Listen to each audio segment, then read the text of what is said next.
our friend Matt. Hi, thank you for having me. Appreciate it. You joined Standout Job Search, but before you did, where were you at in your job search? I had been at the company I was at for almost 10 years and got laid off. And I just really was doing okay, but I just couldn't quite close the deal with it after a few interviews. And I thought, what am I missing? Do I need some feedback? And I was kind of in a unique situation. So that's why I joined. And I got a lot of the help that I needed. I got all the help I needed and was able to get a really great job. I had a very unique set of skills, but I had been in the same role for so long that a lot of people thought, oh, he doesn't remember how to sell. He doesn't remember how to do this or that. So there was kind of a perceived gap and there were a couple different directions I could go. So what I really liked was the glory formula, figuring exactly what I wanted to do and show my worth despite what they might perceive as far as gaps. You're more than a resume, but sometimes people don't realize that in the interview process. So you kind of have to show them that. What happened then when you joined the program? What were some of the things that were impactful for you? I had to pick out certain parts of the program that were relevant to me at the time.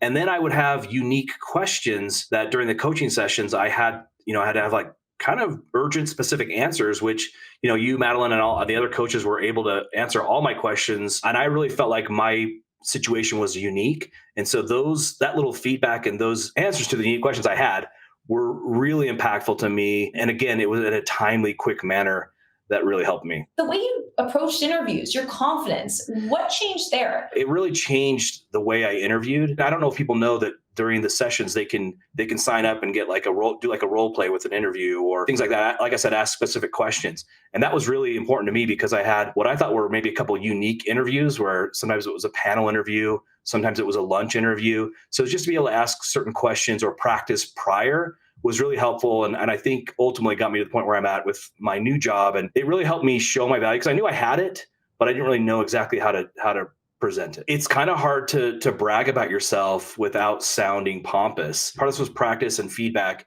is I kind of let the facts speak for themselves. So just getting that feedback and that one-on-one help was extremely helpful for me. Because Yeah. again, I was getting interviews, but I just couldn't, wasn't getting offers. Then what were your results? I was offered the position of a head of sales at a technology startup in the cybersecurity industry where I had some experience, and I'm making $80,000 more a year, and I'm really happy. I have the opportunity to potentially build some big sales teams, and there's really no more perceived gap for me because now I've kind of have done it all, or I can say that I've done it all. It's been an awesome transformation, especially from being laid off where you feel like, oh man, I can't turn down a job, but I didn't want to just get a job. You know what I mean? I wanted to find something that was going to be a really good fit for me and truly be able to grow my career. So getting laid off is not fun, but you can use it as an opportunity. And with the right coaching and the right attitude, and it takes work, you can get there. For those other people who are looking for a better job or maybe got laid off, what is your advice when it comes to someone who's seriously considering coaching? You want to think about it as an investment of yourself and your time. These are skills that I can carry with me on the next job search. It's something I can pass on to my kids who are, getting ready for college and things. I was able to